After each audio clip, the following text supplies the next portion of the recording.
Set Piece Podcast. Hello everyone, I'm Mars Weston. And I'm Kerry Phillips. And this is the Set Piece Podcast, where we talk about everything to do with football, mental health and well-being. And we've got a good friend of ours in today. Man like Dicko.com. What are you saying, my bro? How are you? I'm nice. It's been a minute still. Listen. First thing, before we go into the football, I've got a little story, and I know you remember this, yeah? So I think I was like 17 at the time, yeah? And I was in a crew called Flow Terror. We used to spit, yeah? We used to spit bars and that. Talk to me. And then I remember we was on a radio station, and we was doing an all-night session. And Dicko was we did a sound clash, we did a singing clash. Your cousin Waze, Edward. Yeah. That's my little cousin still. We had a singing clash back in how old was I then? 2004, innit? 2004, we had a singing clash live on air, and Dicko was singing his heart out, boy. Singing live on air. Them days I wasn't even called Dicko, so I'm saying the ends knew me as something else. The ends knew me as Lover them days, you get me? Mr. Lover, you get me? And then Ball come and save man still. Mr. Lover, you know. Yes, because crazy. do you know what's mad about that? Yeah, because that wasn't. Yeah, I didn't know you for football then. Bro, no one knew me from football at all. Like, it was mad. Everyone knew me as on music. And that's what I'm saying, bro. Before, I tell people all the time, before Dicko, there was Lover. They don't know, fam, but obviously then... Lover, that name, and it's mad, you know, because like, when I'm on ends and that, man from back in the day will be like, yo, Lover. And I'm like... Don't say that. In this generation, that could be a Y, you get me? Yeah, that could be a Y. That could definitely be a Y. So I'm just like, nah, that's Dicko now, you get me? But yeah. That's crazy. So then, so let's really get into that, because... If that be the case, then so was you playing football from young? I was kicking ball from young.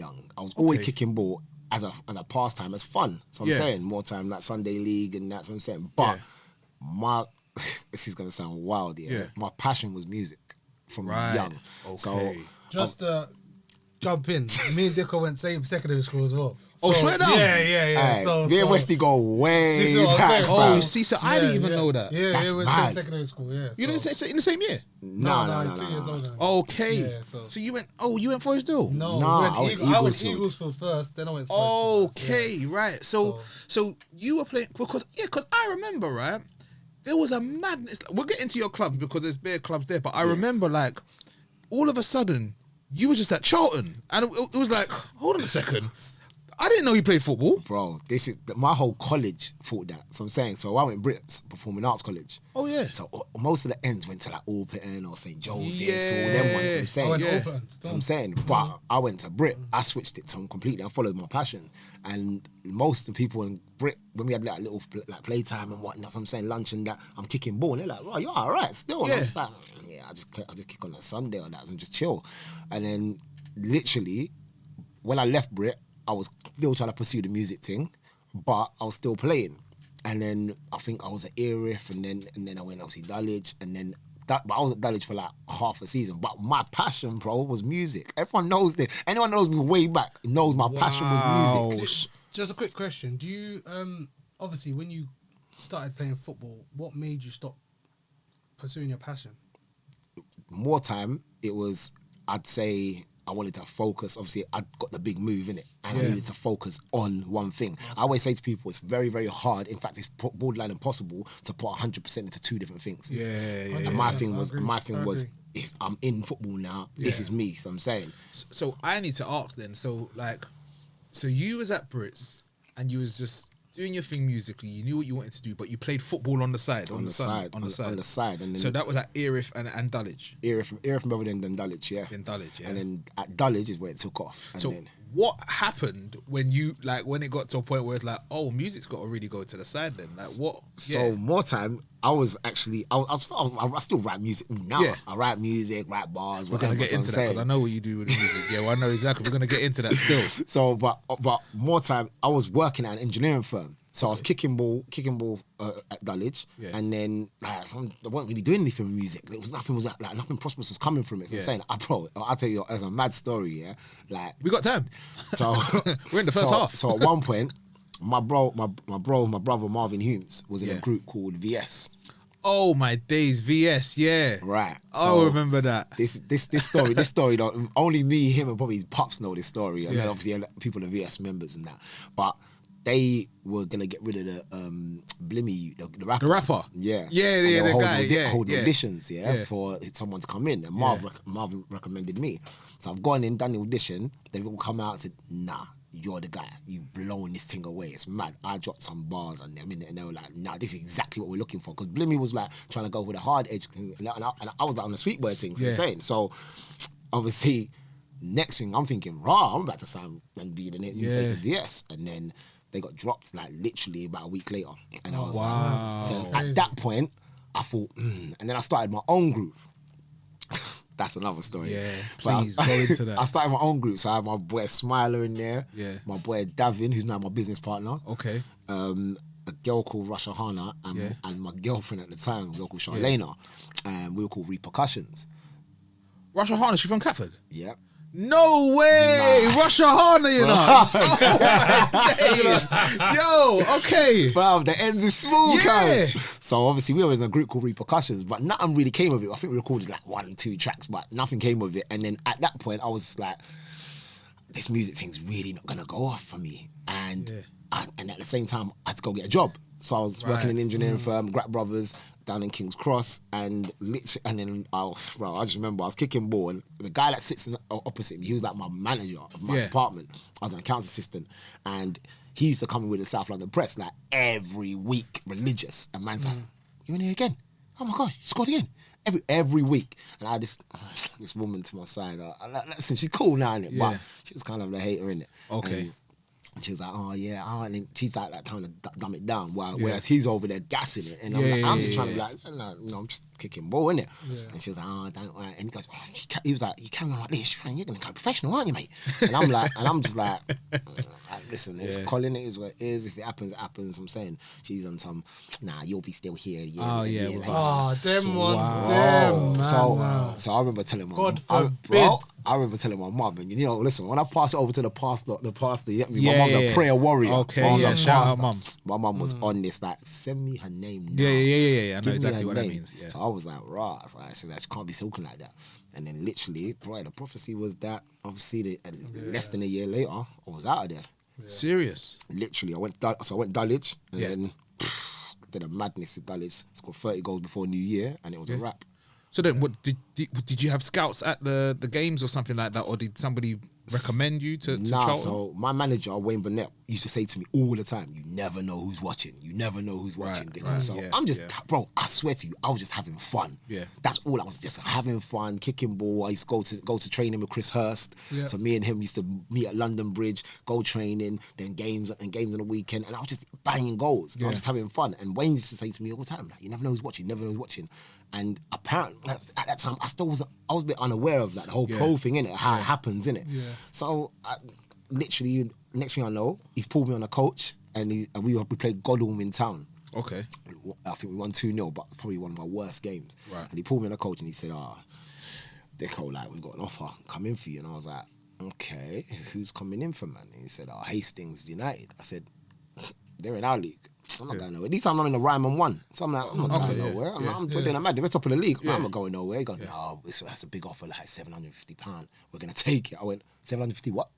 He said, pounds. I said, bro, I'm not going nowhere. So I'm saying, he's like, no, we're going to take it. Bro, he's selling this to me. And I'm like, no, that's not happening. And me and him are going to beef. So he's like, I'm only joking, Dick. I'm only joking. Charlton have come in for you. You're going to try on Monday. I went, big man, now you're definitely joking, innit? Because these times, Charlton's in the Prem. Okay, yes. So I'm like, Charlton's in the Premier League. I'm like, whatever, you're joking. He goes, nah, Dicko, you're going Charlton on Monday. Bro, I went back to the back of the bus and I was just processing what he's saying, innit? And I'm like, what's going on? Like, this is nuts. And I promise you, now that I look back on it, I think, my mum. My mum just literally. Shout out mum. Shout out mumsy for real. The way she just put it into the air and just like put it into prayer and blood. I was just like, so now obviously I've got to go into work and let them know, like, listen, man's not really coming in. for the next week. Yeah. So I've called them, obviously said I'm not coming in next week. They said cool. Obviously, and they don't really know why, but I've just said, look, something's going on, I can't come in. Yeah. And then I remember I did obviously, well, this fella was frontline and centre for the Come on, man. for a whole week.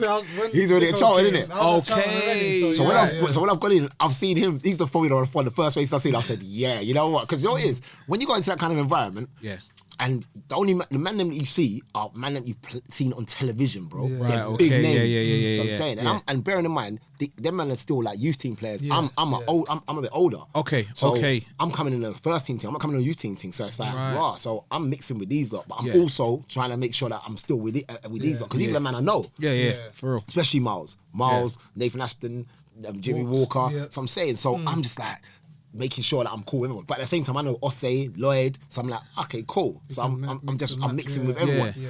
And then, but it was just good to see familiar faces in the building because it makes it easier for me. Yeah, of course, to settle in, innit? Like everyone would say that when I came to Charlton, I just came as myself to bouncing off the walls, but it was just made it so much easier because there was familiar faces there. Right. And then literally, I remember the trial game on the Tuesday. Bro, How did that go? Couldn't have gone any better. I mean, the only thing that was missing was me taking out the match ball, fam. Because the trial game was mad. I remember like Lisby pulled me and said, "Look, how do you play?" And I just said, "I play off the shoulder." He said, "Cool." But at that time, Liz was still like obviously because the move. So I'm saying, Liz was like, Big up, shout out Liz, man. So he was like, I play on the shoulder. And I was like, cool. Like, what do you want to do? And he was like, no, listen, you go on the shoulder, play your game. I'll drop in. I was like, what? Okay, cool, no problem. So. Just done that. See, I had Westy on the left. I think Zheng Z might have played on that game or something as well. We had ballers. Alex Song was in there. Bro, the reserve team was mad. Okay. Yeah. And literally, we smoked them 5-1. I scored 2. Westy scored 1. Come on. It was a wrap. And then literally, Pardew pulled me out of the changing room afterwards and just said, I'll see you on Thursday. That's what I love to say. Gave me some big old handshake. Wow. And in my mind, I'm thinking, right, training Thursday. Okay, cool. On Thursday, they offered me something. Then Friday, they offered me something. On Thursday, they offered me a year. And then on Friday, they offered me 2. And Wicked. then that was it. It was a wrap. So I'm saying, but shout out Lisby every time because Liz made my game so easy. And then it was just easy. I just kept on running. So how important is it, would you say, because obviously we're going to go into it because you do coaching at the moment, right? Yeah. How important is it to have somebody like in your corner, like, you know, when you're going through those sort of things, those sort of trials that say, do you know what, I'm going to take a step back, I'm going to let you shine. How important is that? Bro, it's humongously important because his ego was pushed to one side and he just said, listen, I'm going to let you come do your thing. So I'm saying, and he didn't have to do that at all. Obviously, he's still trying to get into the first team. He might still be trying to get another year contract signed. So he could have been like, look, I got to step up. So, and don't get me wrong, he still scored in the game, but it was it was just more a case of, look, I'm going to make things easy for you. So it's massively important. And but But again, with the familiar faces in the team, it made it easier because when I know that Westy's out there, and the thing is, we train every day together now, but it was like, I know this guy's game, innit? I've seen this guy play, so it just made it easier. I think I even made your goal, fam. Do you know what I mean? But do you know what I was going to say? I wanted to jump in. Like, obviously, shout out Liz, man, because as I said, like, other people could have been, you would have been a threat to them. Yeah, you get what I'm trying to say? facts. So some people might have thought, you know what, new striker coming in. Nah, man, I'm doing my thing. So I have to shout out Liz for that because not many people would have done that, man. No way. Like some people would have just said, you know what, like you do your thing, but I'm still gonna do my thing. I'm not gonna adhere to you. I'm not gonna put my ego to the side for you to shine. Which I have to commend him for that, man. But you know what's mad as well? Like on a spiritual level as well. Like how your mum patterned it, and how God intervened and God allowed you to get to a club that made you so comfortable in order to get here. Bro. Because imagine, like, for example, now you had another club, right? And you didn't see the same familiar faces. That could have been something that could have been daunting 100%. For you. What's actually mad is that I had an agent that was obviously talking to me at the time, and he had Southend lined up for me that same Monday. When Wayne told me, I got on the phone to him as well and said, look, Charlton have come for me. And he's like, oh, we got Southend. I was like, no, Charlton in the Premier League. Not we're in Southend, the League One. We're talking Charlton. He was like, let me get on the phone to Parky right now and speak to him. So I was like, okay, whoever Parky was, obviously Phil Parky, in it. But literally, it was just like everything synced beautifully because Charlton's my local club. That's dope. That's dope. I think if I'm honest, I think if I think about it, Charlton was the first live football match I went to. Wow. I think the Drew Wolves 1-1. Cole Lieben scored. Oh yeah. So that's like, mad. And to think about the guy that was always picking up the South London press, he probably saw you still wow. again. So when I went back, that was So when I went back the following week, Yeah. I walked in on Monday and I said, look, like this is what's happened. Obviously, and obviously my man's already seen it. Like it's splattered all over South London press. So it's like, and I just looked at home girl like said, I'm out of here, innit? Like, I didn't really need to say anything. Yeah, of course. Everything's happened. Yeah, I'm saying, but it felt good. Must have felt good. It felt good, but it was now what's coming next. Yeah. And I just waiting for the challenge. And the only thing that probably bugged me about the whole thing was I signed in March. Right, okay. Because I got injured in January and apparently they were looking at me in January. Oh, but I got injured in January, so I'm outside the window. So I signed in March, so I can't play in the Prem. Oh, okay. So, and they tried to register me and said, nah, Prem weren't having it. Yeah. So they played me in the reserve games instead. So Right. I played bare Prem reserve games. And even then, I was just doing a madness. But if I'm honest, man, it went how it's supposed to go, man, anyway. Yeah, Man. for You know real. what I'm saying? It's a blessing either way, bro. Yeah. Like, do you know what I'm saying? So I must ask that first before we go on to the other clubs. Like, what was the step up like in terms of mentally for you? Because you've gone from going to work, sitting next to my girl, doing whatever, and now you're like, okay, cool. No, like I'm in a professional setup now. I'm going to training. Like I've got to change. How was that mentally for you? I think the first instance was interesting. It was challenging because it's a totally different surrounding, totally different setup. It's adapting to professional football. Yeah. I remember one of my first training sessions, Pardew embarrassed me in front of everyone, and it was almost, and I feel like I was constantly getting tested in that way, in them little elements and environments. I mean, there was a training session, that same training session, we had a finishing drill, and I was chatting to Lloyd Sam for like, the whole time he's explained everything. Yeah. And obviously Lloyd's probably done this exercise millions of times. Yeah. But I'm there chatting to Lloydie. Then obviously now it's my time to go up. I think we've got to score from like 4 different angles. So one ball comes there, then you've got to turn and score from there, and then score from there. I'm doing this. Like moving all around, all over the place. I don't know where the balls are coming from. And he went, hey, stop. Everyone laugh at the non-league kid. Hey. Oh, wow. And I was like, oh. Yeah. And then so that was one challenge. Then there was obviously pre-season as well, because obviously I'm just playing reserve games and then gone off on holiday in the summer. But what I didn't realise is actually people do stuff off season. So they're working off season. They're probably going for runs and jogs. Stuff we do that I know now. Yeah. But at the time, I was just like, I'm going on holiday. I'll see you July 1st, whatever it is. Yeah. So when I came back, the first pre-season run, Jesus of Nazareth. Marcus Bent, shout out Marcus Bent. Because we did a run called The Envelope. Run. And literally it was like, I think it's full pitch, but you've got a cross, got like an envelope. Like an envelope, yeah. But it's continuous and it's mad. That sounds horrible. It's disgusting. Yeah. When I say it's disgusting, I'm tired now. I've come to the end of it, and I went.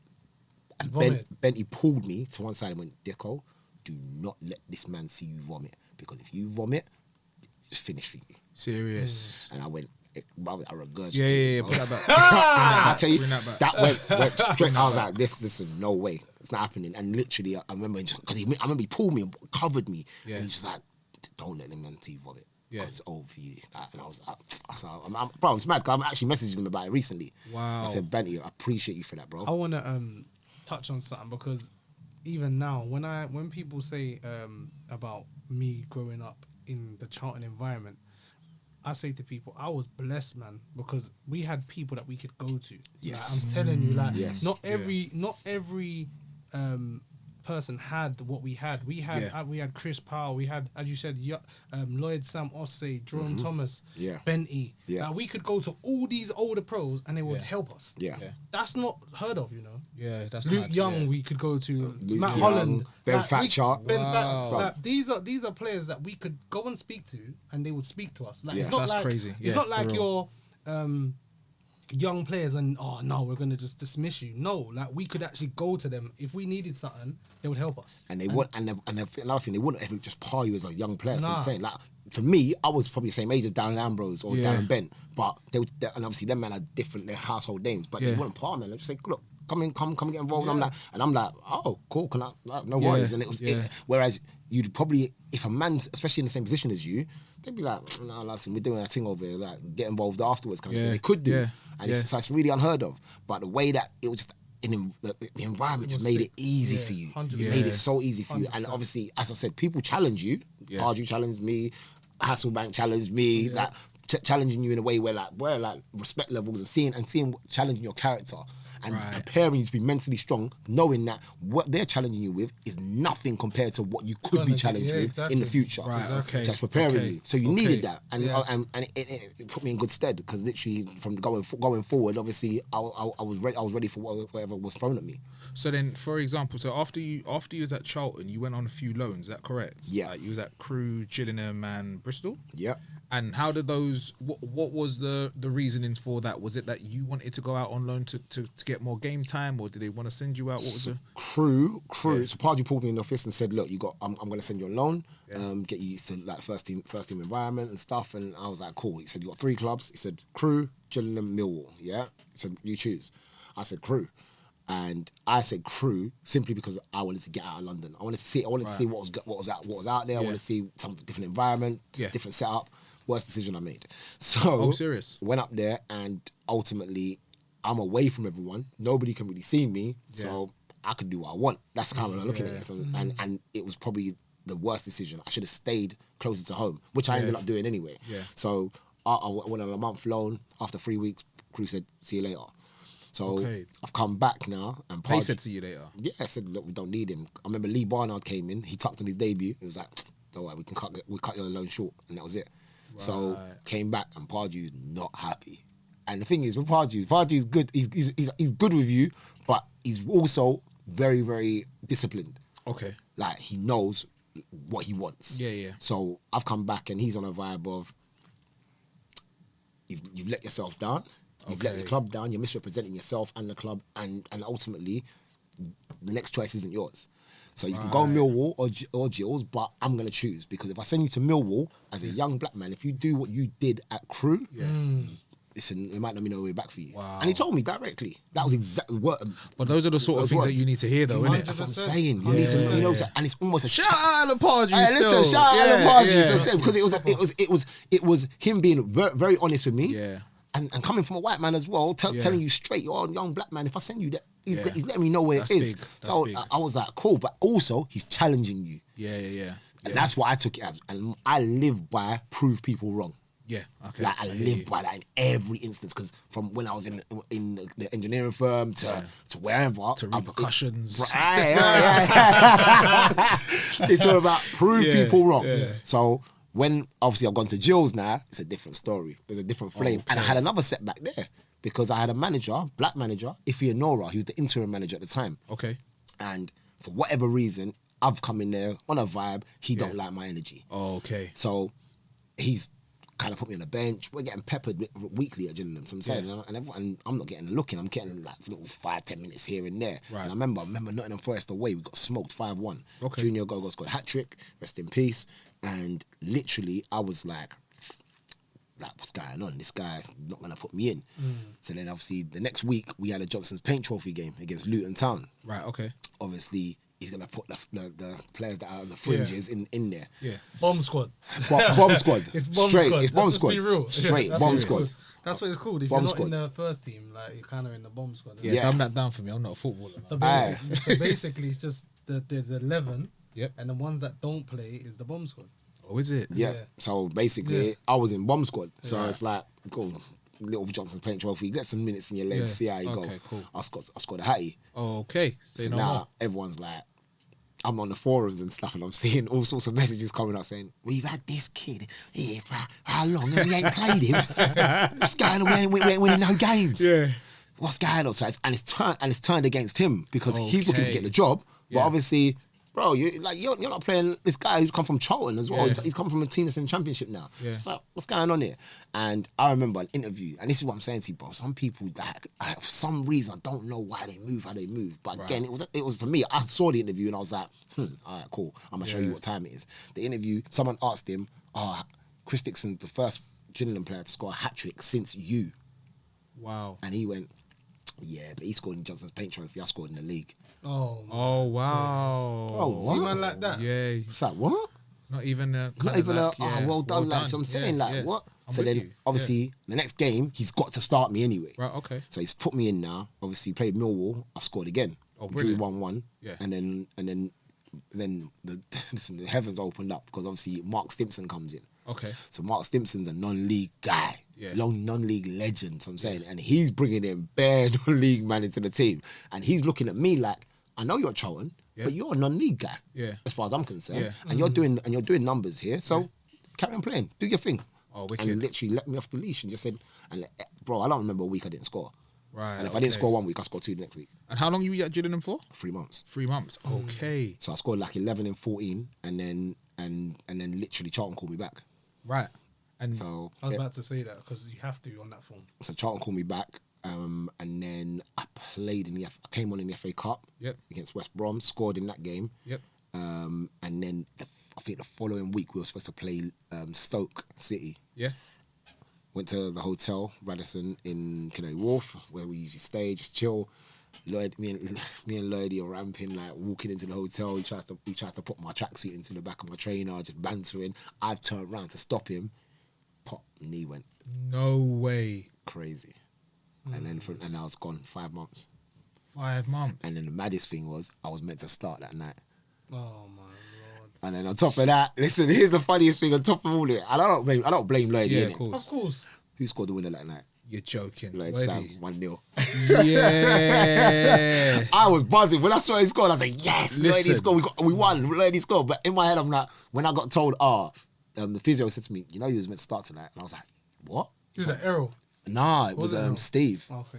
So Shout out smart. Errol anyway. Yeah, all right, shout out Errol every My time. guy. Shout out Errol every time. So I'm saying because my physio, obviously my rehab, Errol, the whole time, bro. Errol, don't worry, that Steve did his thing, and so I'm saying like he was there, but he was a senior physio, but Errol was the one that was looking after the youngers, and that's what I'm saying. And at the time, and bro, So like, obviously you would never obviously blame him for that. Did you ever feel like, like this could have been another turn for me? Did you ever feel like a bit of regret in terms of that, or? Nah, because at the time the physio said to me, it's better that it happened there and not on the pitch, because if it happened on the pitch, it could have been a lot worse. Right. Okay. Like it could have been career threatening. Okay. So the fact that it happened, it was meant to happen. So I'm saying it was a case of, but I'm just glad it happened when it happened, as opposed to on the pitch where your stud gets stuck in and he turn and it could be your season, your career done. Yeah. So when it happened, and I had no animosity because it was just No, random, you would people never have joking. animosity, yeah, No, you'd at all. never. That's my brother. So I'm Yeah. saying. So I was just like, it is where it is. But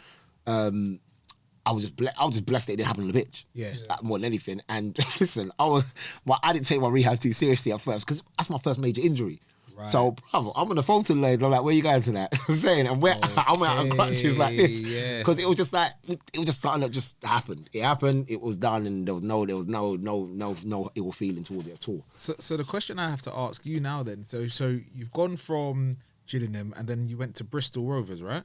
So when I came back from injury, I went to Bristol Rovers. Right. Okay. But at that point, Charlton have gone down again. Yeah. Okay. So I'm now at Bristol Rovers, and I hit the ground running at Bristol Rovers. To be fair, every club that I went to that I start, I hit the ground running. Yeah. In the league anyway. I got a story about you at Bristol. Aye, you played that game, innit? No. Yeah, you played that game. I was at Brentford. Yeah. Okay. I was at So my Brentford, debut. and he was on. Was that your debut? That was my debut. That's what I'm saying. 2 in the first half. Serious. I said, yo. It was mad. Yeah, that's Mad dope. thing. That's Yeah, I dope. remember that. That's I remember dope. It was mad. It was mad. That's dope. Crazy. And I remember there was a picture of Woody chasing me still, and he goes to me, "You're flipping rapid." But what's what I'm saying about Errol? The treatment and the way he looked after me, even at the beginning, I didn't take my injury seriously. Yeah. And Errol was like, "Listen, this is actually a serious injury. You get another one of these, a conjoint defect in your other knee, you're in big problems because he said Linvoy Primus had it as well." Right, so okay. when he said it to me, that's when I was like, "Rah!" And he literally guided me through everything and told me, "Look, this is what you need to do." So when I came back, I was powerful. Like I was banging gym. Yeah. Everything was ready to go. I remember we had a race to shot that between me, Yassin Mutakil, I think like Rob Elliott came in to joke about, Luke Varney, there was a few of us. Yeah. And like the man them like at the time was Isaac McLeod, Jerome, Lloyd, they were like they're all at the end finish lines, and then Pardew bet against me. So all the coaches, all the management bet saying who's gonna win. Pardew bet on Yassin, yeah, and all the man them were like, nah, Dicko's gonna win this, blood. Because a few weeks before, I raced Jerome Thomas. He ain't gonna ever tell no one this. I'm saying, he'll never tell no one this though. So me and Jerome came back from Marbella to do some like off-season work, yeah, and he's obviously saying, I just got off the boat. Like, I'm saying, and I'm like, JT, let's go. So a little 50-meter race, I blitzed him. And Errol told him, listen, Dicko's powerful right now. Like, don't do it. I got one for you. Do you remember when I raced Bentley, Darren Bent? No. You don't remember that? Because everyone's saying... When I just come back from injury, I raced him. He beat me by like a hair. Because everyone you say to me, Bentley's mad quick. Listen, everyone knows West. Yeah, he just beat me though. Like, but it was close. Like, it was like he had to dip to win. You know what? I can't lie to you. You know, I don't think I've ever won a race. You know? I don't think I've ever won a race, bro. But do you know what it is? You see, like in them environments, racing your teammates is fun, bro. Like, because obviously the banter's flying. Everyone's thinking, nah, man, you ain't beating me. Like, so man, just race, innit? That banter, because like I remember there was some fast brothers in the team at the time. Yeah. Obviously, way back before it was Romadal just. Oh yeah, he was the fastest. Oh my gosh, no one raced. He was at PSV, innit? He was quick. I remember a championship manager used to be like, nobody raced. For speed and that. But when all them man went, obviously, I'm now saying I'm the quickest man in the club. Right. And like everyone's like, but like I said, Pardew backed against me. Blitz them, man. There's even a picture on the gram where I'm like this. I backed off all my thing. I was on my cyclist and said, listen, I'm winning this. And I won the race. And everyone's jumping on me. Yo, Dicko, hey, I told you. So now, like, you've gone from, obviously, where you started, Erith, to Dulwich. You're coming at Charlton. You've got all the people around you that you know. You're in that environment. Like, you're going to different clubs within, like, England. And you're doing your thing and everything like that. How do you mentally change that and go to a whole different country now? Especially when you said before that you went to Crewe and it's like you thought like you should have been around with the same people. How did you change your mentality to go to a whole different country? Because correct me if I'm wrong, that is... Cyprus. Yeah. Yeah. So for me, it was coming to the back end of my Charlton career. Yep. Me and Phil Parkinson didn't really see eye to eye in regards to he maybe felt like he'd give me an opportunity and I hadn't taken it. I think I started 6 games in the Championship and then I started a few in League One and it wasn't really happening and I was so eager to go back on loan because I'd seen all these strikers come in. When I tell you an abundance of strikers came in and I'm thinking when I first signed here, I was already down the pecking order because these boys have got league experience. Of course. League upon league, years upon years. What age are you at this point? When initially, so before you go to Cyprus, how old are you? 25. So you're still young then, it's still mad young. But the boys that have come in have got league experience over me. But ultimately, the reason why I felt they were playing ahead of me is because you spent more money on them. Okay, yeah. So, and religiously, I'll tell you the truth. This I swear for God, yeah. Religiously, every pre-season, I'm top goal scorer. Right. Okay. Without fail. So I'm like. Okay. I'm putting up numbers and I'm showing you what it is. Yeah. Every pre-season. Bro, stats don't lie. There's a stats guy that comes up on Twitter all the time saying, Dickson, literally every pre-season I'm top goal scorer. So everybody that's coming in, I'm thinking, cool, there's someone's more reputable, if I'm honest, like Todorov, Andy Gray, Chris Iwelumo. Them men are reputable. Yeah, of course. Luke Varney came in, but he came in on big money. Yeah. Isaac McLeod came in, big money. So I was like, that's really 5 man I've mentioned that ahead of me. So I'm saying, I'm thinking, like, you let me go on loan, but he won't let me go. He won't let me go again. So by the time he did let me go again to Gillingham, bro, like, my head's gone in it. So I'm in a different place now. And outside of football, I was getting consumed by the glitz and glamour. I was letting that supersede my career, if I'm being honest. So it was like that frustration that was happening in football, I was just taking out on going out, spending money, buying clothes, drinks, whatever, jewelry, whatever. So I'm saying because I'm just like not here. Because I'm not. That was your getaway. I'm not getting what I need here, so let me go somewhere else and find it elsewhere. And that led me to making the decision to, obviously, when my deal was up at Charlton, to go abroad because I needed humbling very quickly. And maybe I didn't know it, but I needed a new challenge. And in hindsight, it was a humbling experience because I didn't know nothing about Cyprus. And when I went there, I was like, everyone's talking to me about Ayia Napa. And I'm like, what's Ayia Napa? I don't know nothing about Cyprus. And literally, when I went there, everything was just like what total, was that like? total different culture shock. Yeah. I've gone from rolling with man them that are just in big cars and watches and trainers and arms, whatever, to now we're driving whatever little Mickey Mouse thing, like Nissan Micro and that's my car over there. And everyone's guys training in short, normal t-shirt, flip-flops, like just casual. But we're here to do a job. Yeah. And it was like, oh, and it took me back probably to, I even got as far as saying non-league, where I'm coming in to have fun, but I'm here to do a job. Yeah. So and maybe even beginning my charting career, where I'm here to do a job. Yeah. But ultimately, it was the surroundings around it was there's no glitz, there's no glamour, there's no one's pulling in the street and saying, oh, excuse me, can you sign this, take a picture? It's no one's boosting your ego as such. It's just a case of you're here to do a job, do your job. And I needed that. Do you think that helped you grow up? Massively. Yeah. Massively. Because had I stayed in UK, I would have been consumed and absorbed, and I would have absorbed the environment and the whole stigma that comes around being a professional footballer in the UK. Like, you're looked upon in a certain way, you're supposed to act a certain way, dress a certain way, behave a certain way, and it's like, no, you don't. Like, you can actually, I respect men like N'Golo Kante. Yeah. Like, and I think Asper Koto's that the man just drive their smart car, come in, do their job, and that's it. So, listen, I'm not saying that you don't have. Listen, you got it. You live a lifestyle. You got it. Enjoy it. But for me, I needed that experience, and I needed that to go to Cyprus to experience that and humble myself. Do you know what I always say to the young boys now as well? Even for me, that's one thing that I regret is playing abroad. Obviously, I'm close with Dicko, so he used to tell me. I used to speak to him when he was over there. Yeah. But that's one thing that I wanted to do, just to, as you said, get another surroundings, another culture. It's being in a different part of the world.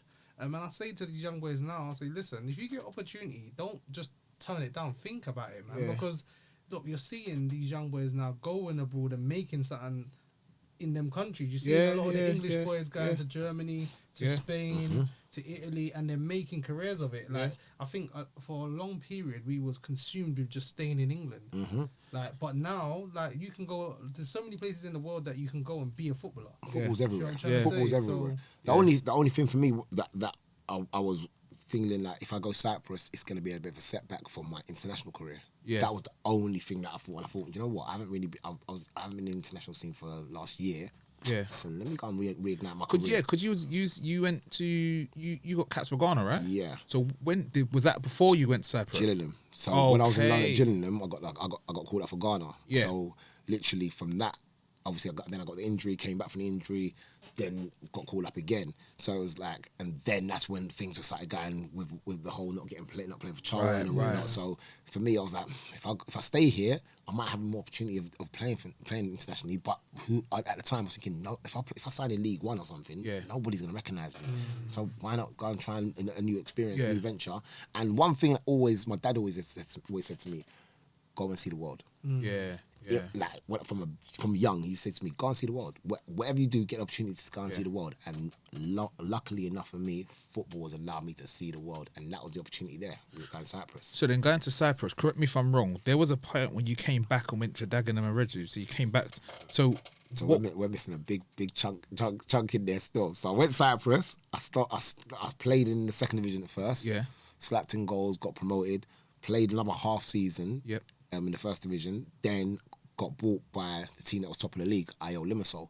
Yep. So IO then signed me. Okay. Then we won the league. So then from winning the league with IO and the Premier League over there, we go to play Champions League qualifiers. So Champions League qualifiers, we get knocked out. Then we go to Europa League group stage. So we play Europa League group stage. That's mad. No, we gotta go back then. So we gotta go back then. I told you, when we get to Dagenham, there's a big chunk. Because I was gonna say about like what would have made you come back to that. So I'm gonna come back to that anyway. So talk to me about them. Like, talk to me about Limassol. What was like? IO was the greatest experience I've ever had in football.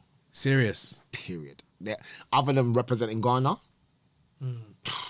IO was unreal. Like, serious. When I got my move to IO, they were top of the league. Okay. But no one expected them to win the league because Apoel Nicosia are the big boys over there. They're the Bayern Munich. They're the Real Madrid or whatever of that country. So for them to be top of the league, even the chairman pulled me and said, "Listen, this is what it's gonna be. Like, if we finish in top 4, here's your bonus. If we win the league, here's your bonus." Oh wow! So I'm like, we're winning this league. Yeah. Not even for that. More so because these boys that I went into, the environment I went into again, like Charlton, felt like home. Even more so, I'll be honest with you. I was with a load of young players and young men who were African descent. Yeah. So they were Portuguese, French, but from Congo or Cape Verde and I've come in as the Ghana boy. As well. I'm the English boy, but I'm the Ghana boy. Yeah. So I'm one of them as well. Plus we've got obviously the Cypriot boys who are just the local boys that have got to play for the club and whatnot, and they were good players as well. But the integral spine of the team was African descent boys. Wow. Okay. And it was like, I'm talking like 8 out of 11 players on the pitch. Okay. So it's like, let's go. So we pretty much had a lot of people against us. But I used to see things online where it's got team photo and people are putting monkey pictures in front. Wow, bro. Crazy. So was that? Did you know that you was gonna have like that culture around you in Cyprus, or was it one of those things where you said I'm got my heart set and this is where I'm going? Did you know about that previously? I didn't know anything about Cyprus. I'll be honest with you. I went out there initially, and then I saw. I'll be honest with you, the weather swayed me. And I thought, and obviously there was different players from different countries, and I thought, okay, cool, something different. And I remember even when I left, Shrewsbury Town called me and asked me to come. Mark Robbins was the manager and said, look, what are you doing? And I said, look, I'm actually on a plane going to Cyprus now, but when I come back, we'll talk. Yeah. But when I came back, there was no talking. I was packing, I was keeping it moving. Wow. They'd offered me a deal.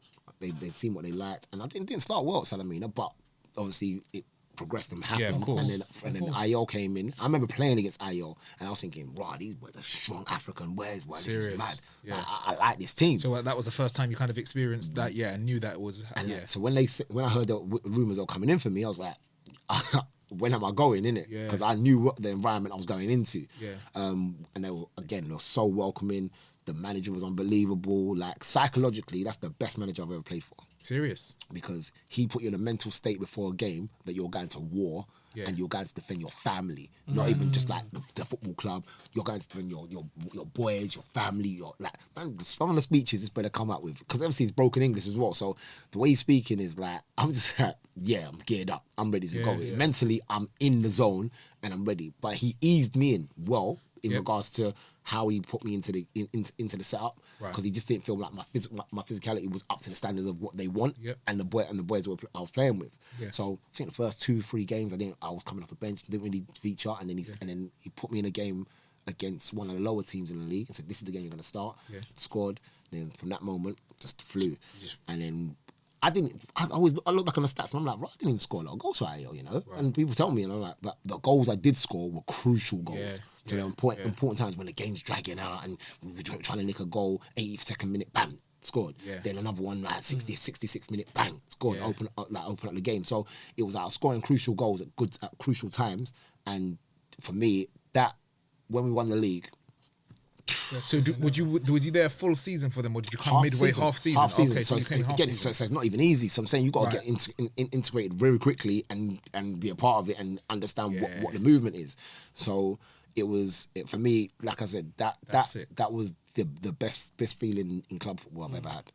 And then that leads on to Champions League. So from that we went to Champions League. So Champions League. What was that experience like? Bro, I had Champions League was up and down. Everyone always asks me, I get asked that question all the time. You don't even think about it. You can hear it, but you don't think about it, because I remember I didn't start the first the first Champions League qualifier I did start against Serbia, against Partizan Belgrade at home, and we won 1-0. Yeah. And then the replay, I don't think I started. Okay. But then someone got sent off and I came on. Right. But going to Serbia, was the most daunting place I've ever been to I can imagine. in football. I can imagine. Crazy. I remember coming out. I remember going to the ground actually. Going to the ground, they're throwing bricks and all sorts of stuff at the coach. I can imagine. Then coming out for the warm up, and you got a sea of people just going ooh ooh ooh ooh ooh. Because again, remember I said to you, IO got African descent players, a lot of African descent players. So it's just ooh ooh ooh ooh, and literally, some of my teammates are like me. We just want to prove people wrong. And we were reinvigorated. So mentally, we were not gonna crumble. We just looked at each other and said, are you on it? Are you on it? Cool, we're on it. Let's go. I love that. And we won 1-0. Yeah. And literally Spartan! coming off the pitch. That's dope. Mad. Yeah. Like I was like, Rob, you were the same man. Yeah. Just doing the madness. It was ignorance and then type Rob. But again, so we had that qualifier. Then we had Linfield. Okay, yep. So that was Northern Ireland. Yeah. So I remember one of my boys was getting married at the time, so I was like, yes, cool, I can make the wedding. So I've gone to Northern. No, they came to us first. The first game comes to us, and this time it's July. Yeah. We don't play in July. Yeah. It's for real. hot. Yeah, for real. Bro, I'm seeing these Linfield boys at half time take off their shirt and ringing it out. Because it's mad. They're like, how'd you play in this? And I'm like, we don't play in this. Yeah. But then when we went to Northern Ireland, all the boys in our team said, nah, this is too cold, Dicko. And I'm like, nah, this is my climate, cuz. This is home. So I'm saying, this is me, I'm nice. Yeah. So I remember we just drew 0-0. We won the first leg 3-0, so we qualified, went to the next round. The next round was Anderlecht. Okay. And that's the last round. That's the last qualifying round. And if we win that, Champions League. Yeah. And we won the first game, 2-1. And then we went to Anderlecht. When I tell you the atmosphere there is like, I can't even think of a UK stadium that's like that because it was so compact. I think Goodison Park probably something like that. Okay. Where the fans are there. Yeah. They're right there. And I'm warming up. I'm on the bench, so I'm like warming up. And it's like I'm thinking, when this guy gonna bring me on? 'Cause I know this thing's on TV as well. So I'm like, so bring me on. But then they scored like 8 minutes to go. And he's like, looked to the bench, said, get ready. And I remember I had a chance and I didn't lift it over the keeper as much as I should have. And I wanted to, I've got this thing where I call Dicko flick. I just flick it over and I'm thinking, how have I not pulled this off? This is easy. And then obviously they've gone up the other end and they scored again. We're out. And I'm thinking, Jesus. And then the next day, we're looking at, I think the next day they did draw for the group stage. Yeah. And I don't remember the rest of the group. All I remember is I see AC Milan. Oh. And I'm like, and obviously I've seen Anderlecht, AC Milan. I'm like, Jesus, San Siro. 8 minutes. Yeah. 8 minutes. That's all I think about. 8 minutes. So obviously went into Europa League group stage, and that was incredible because our group was tough. Yeah. Like our group was like a Champions League group. We had Borussia Mönchengladbach, Fenerbahce, and Marseille. Okay, yeah. That is it. You might as well, So when I'm talking to man, I'm saying to man, listen, I'm playing against some big clubs. And again, I'm getting to see the world. Yeah, of course. So I'm going to Turkey. I'm going to Germany. I'm going to France. So I'm like, and I'm going to, and again, so I'm thinking about my dad, what my dad said to me and saying, I can't see the world. All of Serbia. Northern Ireland. I'm going to all these different places. So I'm saying, so it was just an unbelievable experience. Obviously, and then I ended up scoring against Marseille. That's my claim to fame in the Europa League. Come on, obviously, man scored. But I scored and we got knocked out. But we won 3-0. I think 1-3-0 at home to Marseille, and then obviously scored 1 assist, and then that everyone's like, oh, you played Europa League. I'm like, yeah. No, this is dope. But it's crazy, bro. And then literally after that. That's when new manager came in, George Costa came in. So Costa. So you would think, obviously I don't know my man, innit? Because I came Charlton the Portuguese after him. centre-back? Yes. Yeah. But he was at Charlton. Oh yeah. But I wasn't at Charlton when he was there. I came after him. Right. But we kicked it and we realised, okay, cool, you know that I was at Charlton, you was at Charlton, and you would think we're gonna click. My man was not having me. Serious. I think it was a case of not necessarily weren't having me, but he wanted to bring his own players. Yeah. And because listen, over there, you bring your own players, you get a little cut on the side, whatever the case. Right. So he offloaded about 6 players, and I was one of them. And obviously it was just a case of finding the club, and then an agent approached me in Cyprus and said, "Listen, how do you feel about going to China?" Yeah. And I was like, "Why not?" Yeah. So literally, I went to Spain for a trial with this Chinese team. Yep. Scored 2 in my first game. Literally pulled me in the hotel and said, "Where do we sign?" And at the time, a Romanian team saw me as well, and they were trying to tap me up. And I think that's when the Chinese team were like, no, we're gonna do something. We'll do something. And literally, I saw figures for the first time that I could understand and relate to from when I was at Charlton Premier League. Because I'm looking at what these men are earning, and I remember Dan Ambrose used to banter me and say, "Yeah, Dicko, you're scoring goals in the Rezzies, but Benty's on 30 times more than you." And I'm like, wow, like 30 times, bro. I'm like, wow. But now I'm seeing what football figures are. Yeah. Because I saw zeros. I was like, whoa, like, Jesus. So went China, went on pre-season tour in Hong Kong. Yeah. And seeing it was the world. Seeing the world. Yeah. And I was on fire in pre-season. I'm always on fire in pre-season. Listen, pre-season, I don't mess around. That's when it's like I've got to lay my foundations.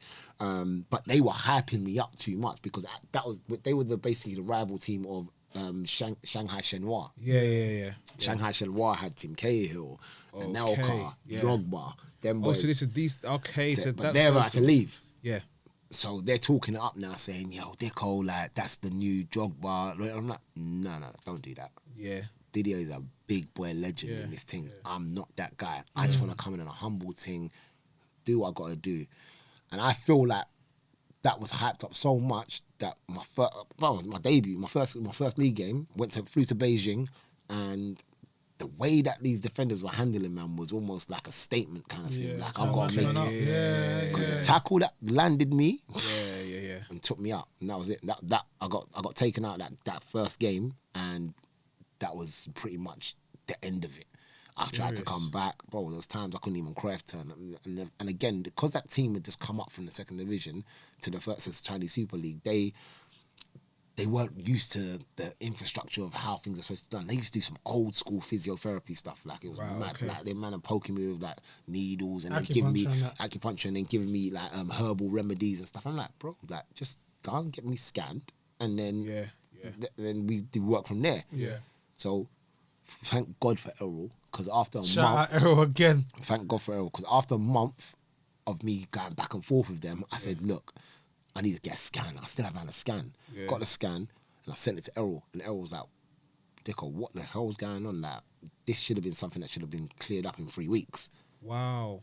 Did they put a boot on you when you first done it? I said, no, bro. I got back on the plane and just put my leg up, and they tried to make me run after 3 days. I was like, what? Dicko, you should have been in a boot for at least a week first, and then we start working on getting the swelling down, and then working on you from there. You'd have been back in 3 weeks. And I said, okay, Errol, I've been out for a month. And he was like, nah, this is mad. And at that point, I kind of knew that this ain't going to work for me. And more so, that's probably the first time that I'd missed my family. Yeah. Like, obviously, I'd had a little boy previously whilst I was in Cyprus. And it was like, my family couldn't come over to China. Okay. Because they could, but it just didn't make no sense. Yeah, so by them coming over, all I had at the end of my road was a Starbucks and a KFC. Yeah. So I was like, when they come and they've got to also speak to taxi drivers and try and navigate them. So I was around Shanghai, or it wasn't even in Shanghai. We was in some next village. So it's like, this ain't gonna work. And this was probably the blessing in disguise in regards to know what it's time to come home, and that's when I came back to Dagenham.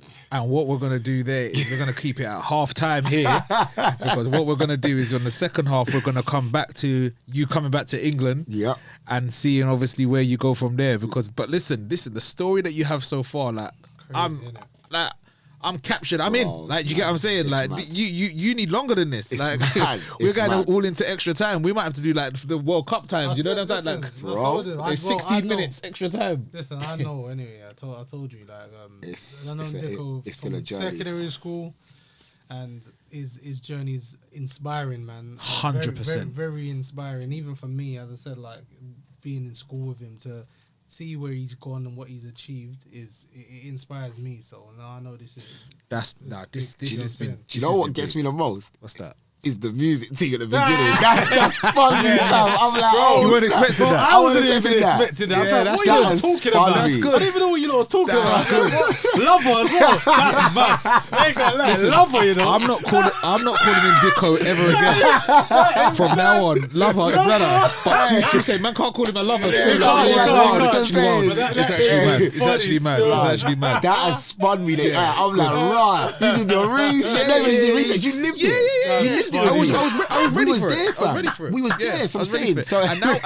And now when I go back as well, now when I go back, I think I remember like you was at Brit School, and I think Charlotte and Sifa was at Brit School as well.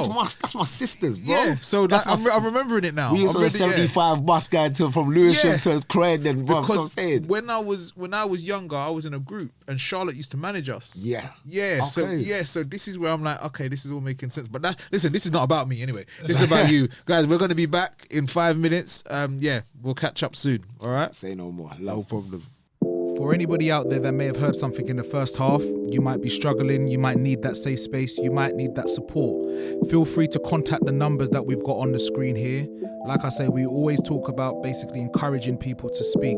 So those are the numbers there. Get in contact, find that help. Yes, people, we are back with the second half of the Set Piece podcast with our guest Chris Dickson. AKA Mr.com, AKA Lover. I'm telling you, Miles is having a field day with this. I'm telling you. That's funny. That's what he's going to change your name to in his phone book. He's known me for so long, and he's like, man's called Lover. You never knew that. I never knew, bro. So if I didn't bring up this story, it's his fault. That's what I'm saying. You never knew that. Never knew it. Okay. It's Bro, Kerry's fault. It's Trust mad. me. I've had a lot of names over the years. I had OSB #1, original sweetboy #1, but it stems off Lover, innit? Bro, OSB. That's an original sweet boy, you know. I was hashtagging before hashtag. Trust me. Yeah, before Twitter. Trust me, Dicko bro. is funny. Love You know it, what? you And know. that goes into a nice little segment still, because the mental health and the well-being section. It's like we're obviously we do 45 minutes of football. We're still going to go into football with yours, but a really important part of our podcast is the mental health and well-being section. So a question I got to ask to you, before we go back into it is, what does mental health and well-being mean to you? In regards to the footballing aspect of things, I feel like it is being able to openly come to males and females, human beings who are vulnerable, or being open enough and vulnerable enough to express what's going on within yourself. 100%. If it's a case of something good going on in your life, something bad going on in your life, whatever it is, being open enough to express that and let people know, let people in, and for me, you don't need to suffer alone. 100%. You don't need to suffer alone in this situation. So I'm saying there's enough people in your life that will want to support you, will want to help you, will want to know what's going on with you. So I'm saying, and for me, mental health, we suffered it back then. We thought it was a thing. For real. We didn't even know. So now that it's such a forefront of community of life. I think it's an amazing thing, and for me it's allowing people to come out and be open and express themselves and be vulnerable.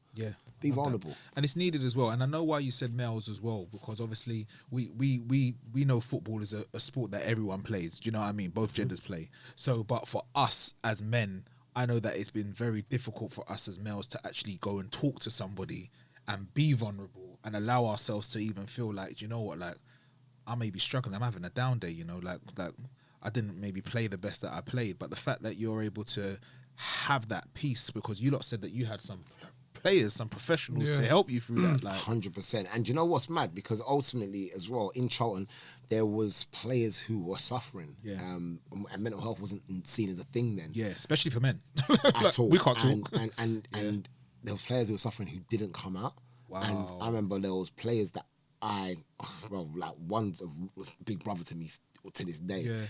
And when I heard his story, I almost cried, bro. Because I was just like, I did not know that you were going through that. We just played a game and you've gone home and things have transpired. And I'm like, how? How do I not see it? But as men, we don't really want to come out and open up. Suffering in silence, bro. That's why. And I'm so glad that he's overcome all that, and he's in a better place, a much way better place now. And now mental health is a thing. He's actually someone who's an ambassador of it. To be fair. Wow, that's brilliant. And letting people know, listen, you can open up, you can speak. That's brilliant. That's brilliant. And for me, it was just such a mad thing for me to know that was going on, and I didn't see it. Yeah, and that's what it's all about: coming out and letting people know I need help. Okay. I need help. This is okay. going on, and it's okay to not be okay. Do you know what I mean? 100%. So it's man. For me, it's huge. I wish it probably started a bit earlier. But at the end of the day, that's why I say our generation is the toughest generation. Yeah, and before us. Yeah, because this wasn't apparent before. So I'm saying, and now it's there. So I'm saying, and ultimately, people got help. I said it. I think it was Macca, and we were saying, just get on with it. That's what we was told. Yeah, just get on with it. Like there's, you're like it wasn't. Even if you was going through something, it wasn't, as I said, highlighted. Like you got to be mentally strong, or it will break you. Yeah, and that's the truth. Like, do you know what I mean? Now there's a lot more help. There's a lot more avenues you can go down to overcome. And like for the people that is suffering from mental health, like as Dicko said, don't be afraid to speak. Do you know what I mean? And it's interesting because you've gone through all of this. Like I've seen you on Saturdays, like at goals, like teaching the young boys and the young girls. Do you know what I mean? Yeah. So for you, like you must have gained so much knowledge and experience, so that you know, like with your coaching, it's not just teaching you how to play football. I tell people now the best part of my sessions, is the little 5-10 minutes that I have to talk to these kids.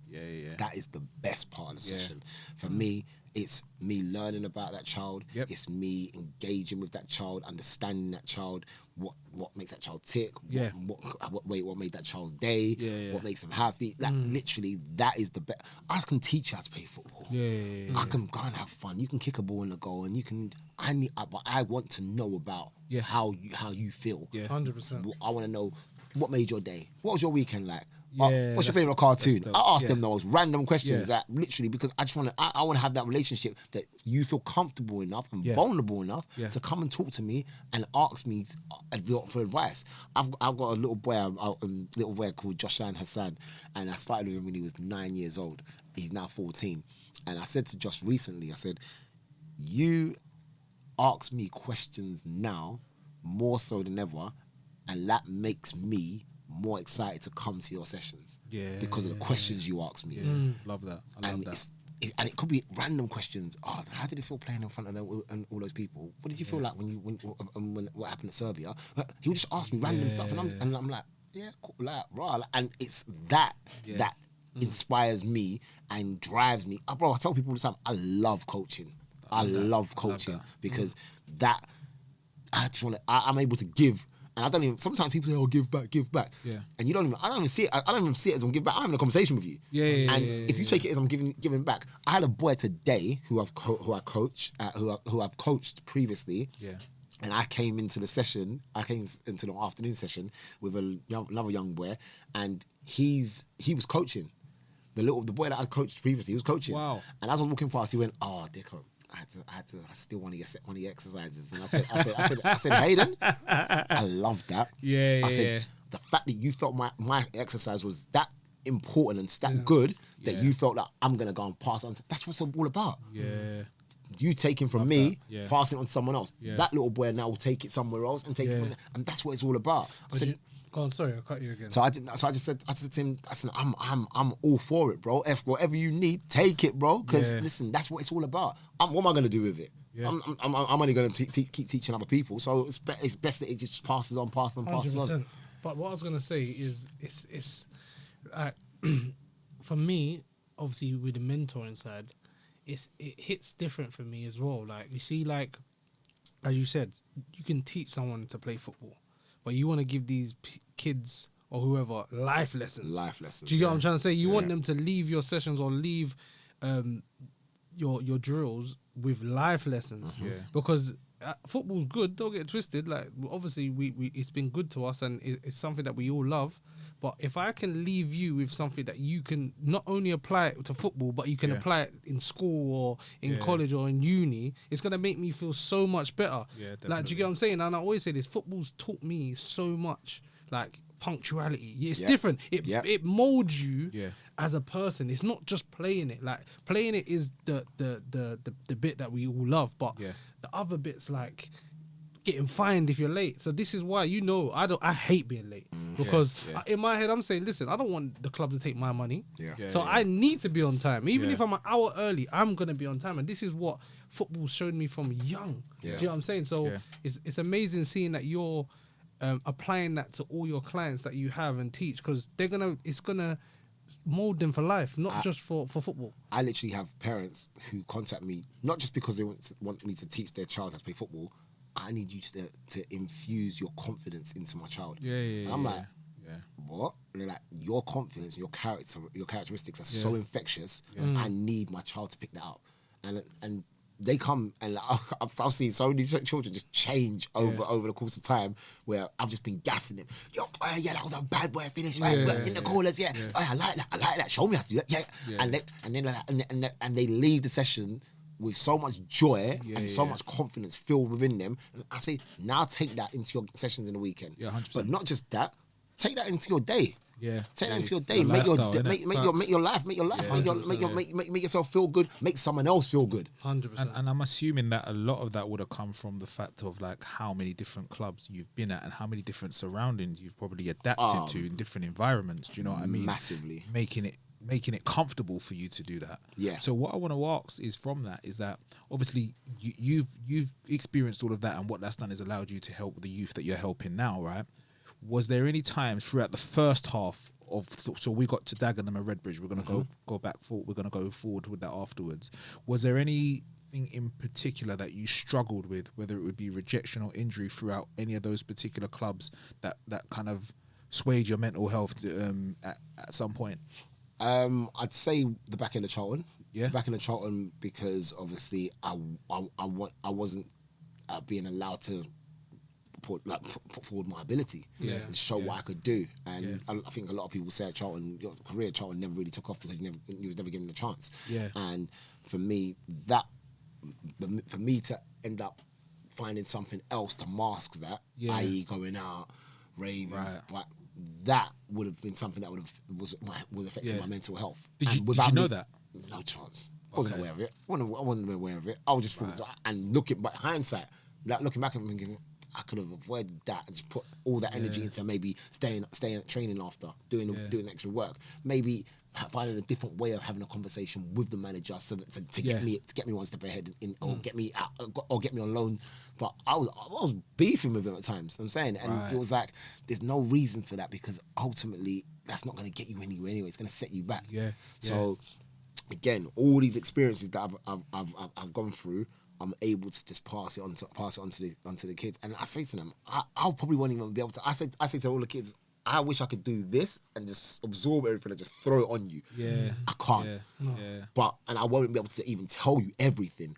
But scenarios will occur where I can say, well, let me tell you what happened here, and let me tell you what happened here, and that's just through experiences that I've been through.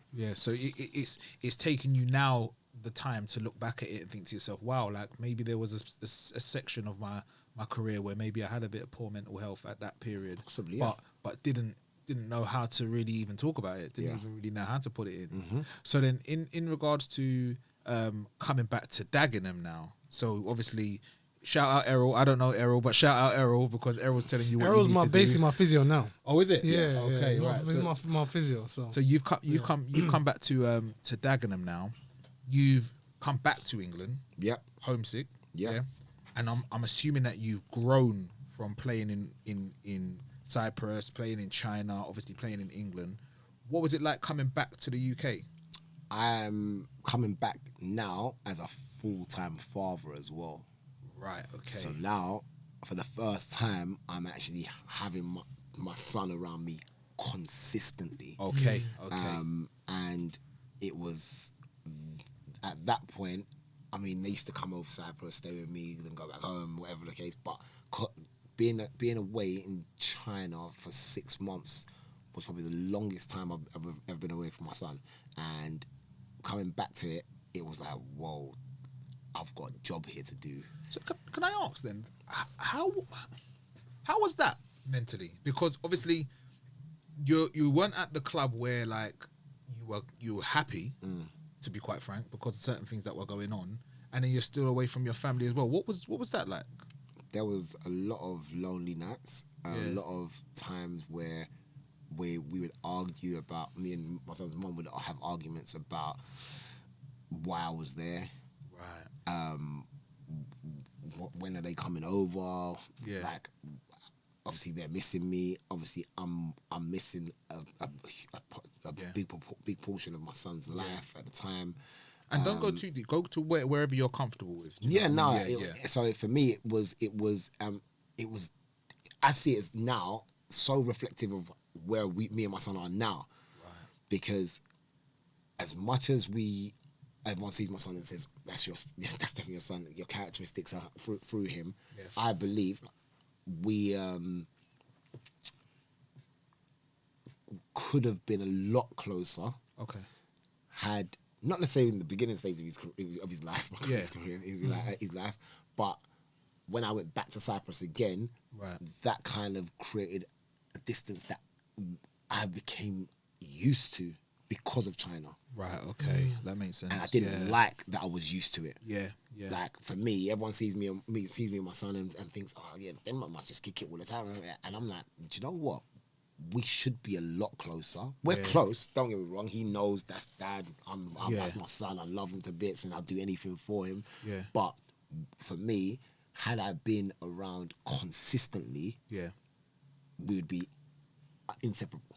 So you came back to England, and this was full-time father now. That for me, that was the main priority. Yeah. It wasn't even about football. It wasn't about.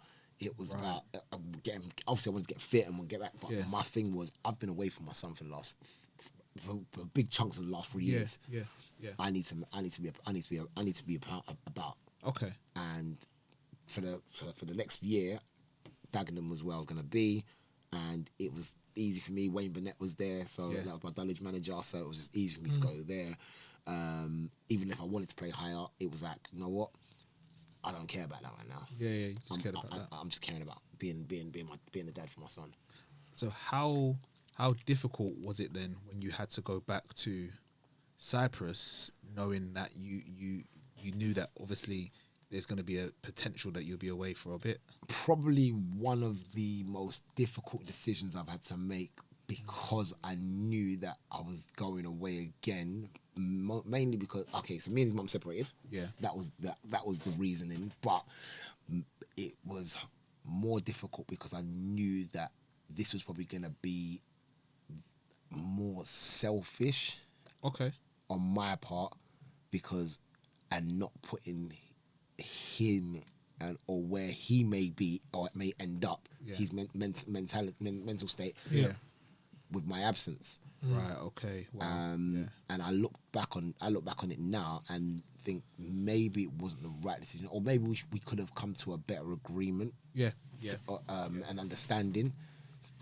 But I'll also look and think the resilience of this young man is unbelievable. In regards to, I mean, listen, it was probably, again, the longest period of time that I wasn't able to be with him, be around him, and that people don't realise, when I was away in Cyprus the second time, that probably affected my mental health more than any other time, because I had gone through a whole year of just every day, daddy, and then suddenly, trust me, gone, and it's like raw. And I felt, it's mad because when I actually felt that when my son was born. So when my son was born, he couldn't come over he couldn't fly for the first 3 months. Okay. And then when he came, they come over. He was with me. They were with me for like maybe 3 months, and then they go back home. He might have to have jabs, whatever it may be. But every time he came back, I had to restart a relationship with him because he didn't know me. Yeah.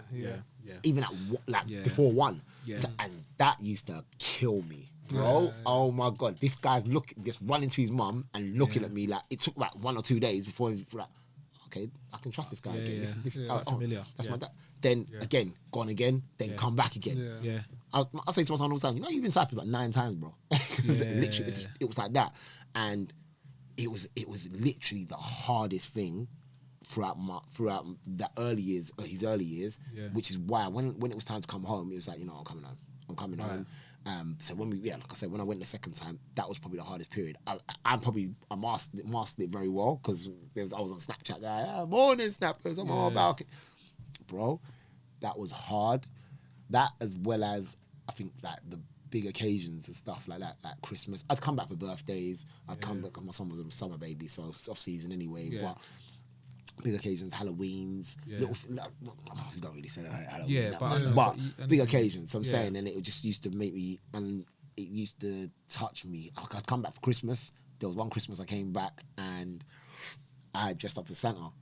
And I went to the door. I went to his mom's, and I went to the door, and I was with my brother. And I said to my brother, "What? Make sure you record this because I think this is gonna be a moment. I feel like it's gonna be because I ain't seen him in a minute. We just been talking on FaceTime, whatever." And I come to the door, and he's like, Santa, grandma, Santa. I'm like, and he's looking, and he does not know, innit? Wow. So he's like, grandma, it's Santa. And then I've literally pulled down the beard, took off the hat, and grandma, Daddy Santa, bro. I almost crumbled in front of him. Brother, where's my tissue? Bro, Trust me. Almost crumbled in front of him. I was like, I gotta stay strong in front of this boy. I gotta show him.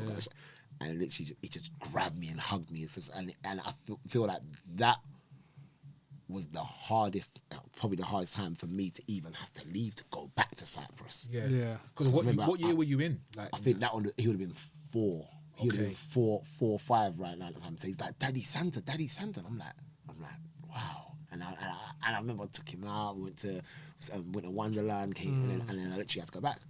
Wow. I had to go back to Cyprus. So what I wanted to ask, you see, going back to Cyprus, what was the reason why you made that decision? Was that did you have any other options, or like what was the reason why you said I want to go back to Cyprus? There was some personal things going on, and it was probably the quickest option.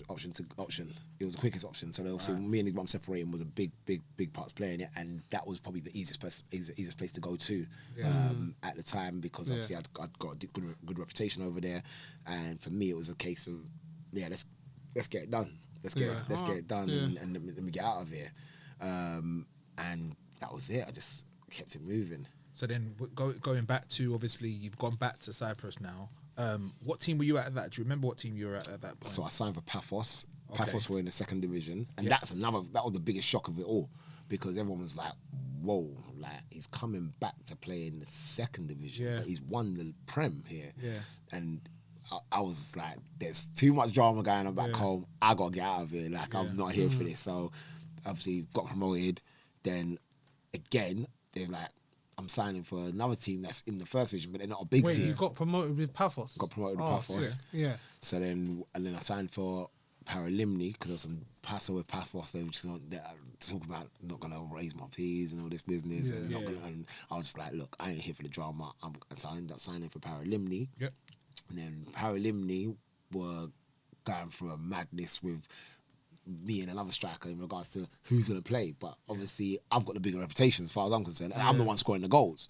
This guy's not doing anything, but he's on more money than me. I'm like, like, how's he playing ahead of me? Like, so that issue occurred, and then Hermes said, look, we want to sign you. So and Hermes, the chairman of Hermes was the mafia, is part of the head of the mafia. Okay.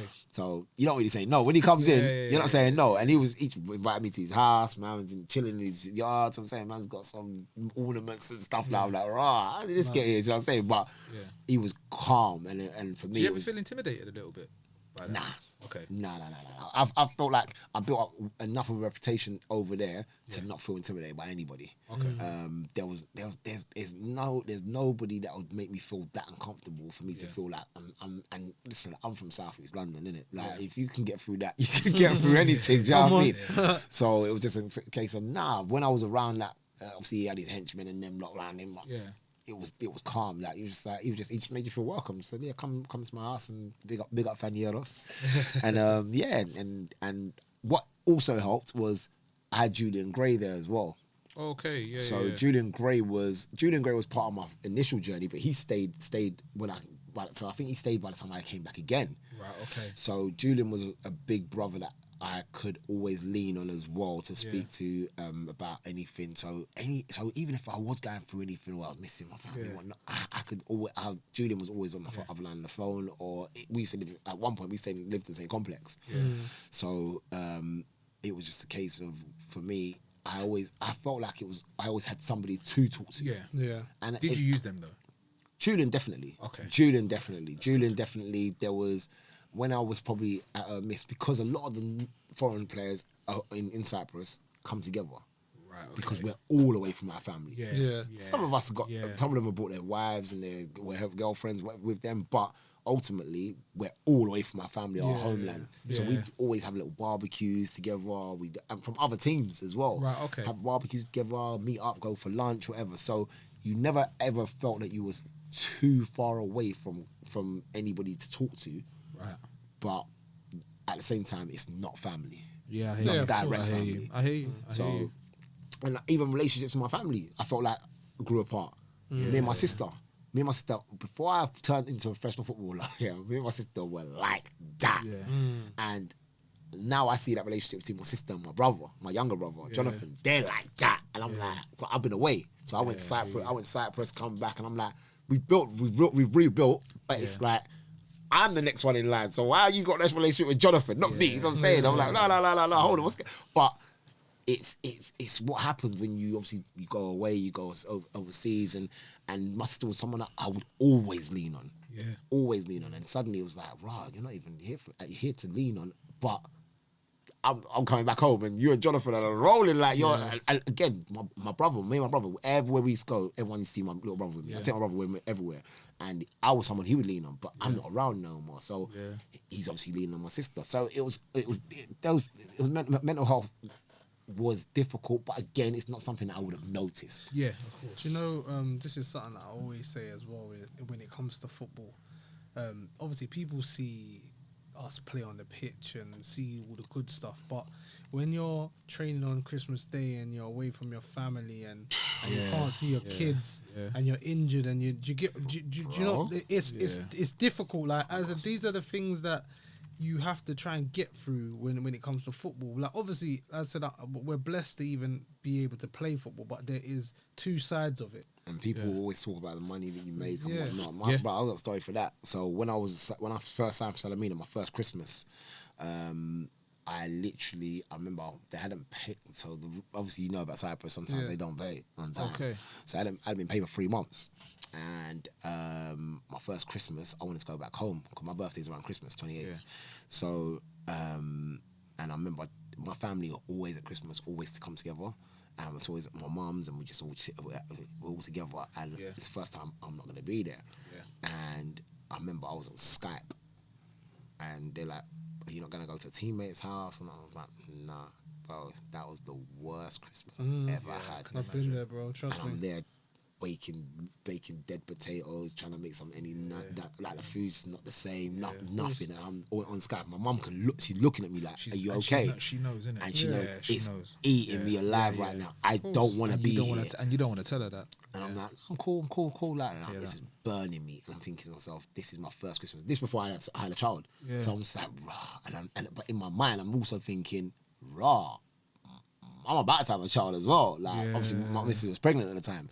So all sorts of going through my mind and I'm sitting there thinking, why am I here? And I remember going to training and if at any point in Cyprus that I was on a low, those 2-3 days, 100 because everyone suspected it. Because the manager, the captain came to me, the vice captain came to me and then the manager pulled me in the office and said, the boys are noticing there's something like your energy's not how it usually is. And I said, look, I'm here for Christmas. I haven't been paid, and ultimately, my birthday's coming up as well. So like, and they were like, we need you reinvigorated for the second half of the season. So, what do we need to do? And I said, I just want to go home. and they literally called the chairman. The chairman paid for my ticket and said, "Look, go home, have a few days home, and come back." And that, when I came back home, I felt so much better. Yeah. I was able to see, obviously, my missus at the time, my family, and even if it's just I think 4 days, but it's just 4 days that I needed. I celebrated my birthday when I got back home, and then I was sad. And I didn't even, and at that point, I was like, do I go back? Yeah. But I was like, nah, I've got a job to do. Yeah, I've got to finish this journey. I've got to finish this story. Yeah, but it was hard. That was the hardest time in Cyprus. So then you've got the second half of Cyprus now. Like, obviously, your son is born, and like you said, you still got a job to do. Do you know what I mean? So then, what makes you come back to England now, like, for good? Because I'm going through your career, and I'm like, no, he's here now. Yeah. Like, so, what makes you come back for good? Really, the truth of the matter is, it was, Daddy. Yeah. I miss you, and you need to come home. Yeah. And that was not in those words. It didn't say those words, but you just actions. You could tell. You could see it. You could see it. I remember, because when I was in Cyprus, I remember there was one particular time I came back. It was first day in school. First day starting school, and I flew back that morning, took him to school. I think, or maybe it was that. I landed early in the morning, like 4 a.m. Took him to school. Flew out that night. He was even waiting for me to pick him up after school, and I flew back that night, and it was all in one day. And I was like, I can't keep doing this. Yeah, and I'm missing out on big chunks of stuff. And irrespective of what's going on between me and his mum, I need to be around for. Like, I'm missing out on big things. And as much as I needed to be at work, I needed to be home. And that for me, it was a case of it's time. And do you know what? And the reason why we ask these questions, like, because for some people it might be like, why do they keep going about mentally and stuff like that? Is because what we want people to understand as well is that, like, although football has the lavish lifestyle around it and what people see, like, people don't even take into consideration that people are normal human beings. Do you get what I'm saying? Yeah. So, like, I know that I don't have a child, right? But I know that must be difficult just at the normal times of being a footballer that goes to match days that are up in, like, Morecambe, let's say, for example. So what is that mentally when you're like, I've got to take my son to school, drop him back, and then I'm going back to another country, and I'm not going to see him for another 4 months. How do you? It's almost like you just got to numb yourself to it. You got to numb yourself to it and be like, you know why you're away. Yeah. You're away because of work. You're away, but what you're missing out on, if you're out of sight, out of mind, you don't see it. You don't feel it as such. Yeah.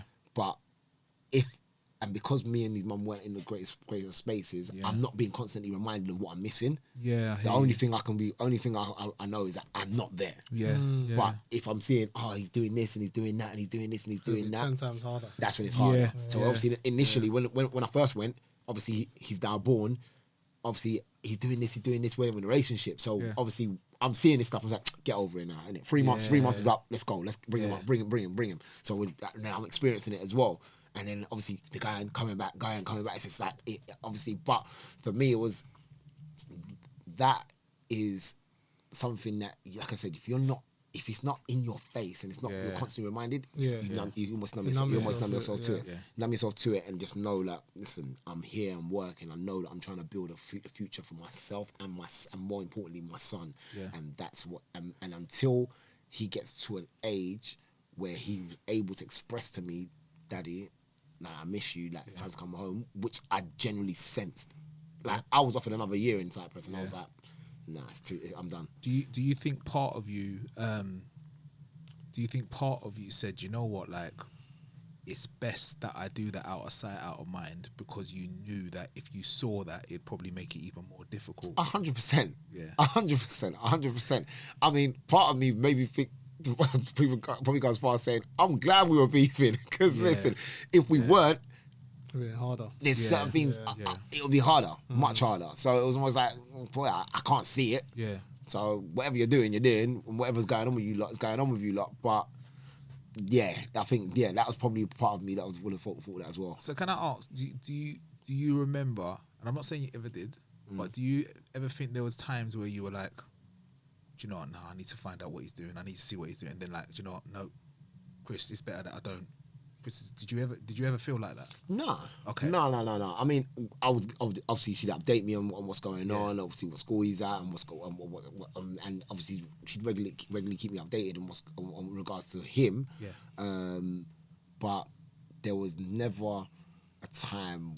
I don't think there was never a time where I just wanted to just be like, oh, you know what? Let me just. And I think, like I said, now in hindsight, our relationship is so much like that now. Yeah. And I think to myself, rah, like we need to be. Well, I feel like we should be closer, but because I've become accustomed to that. Yep. I think, okay, cool. Like, literally, my son will call me.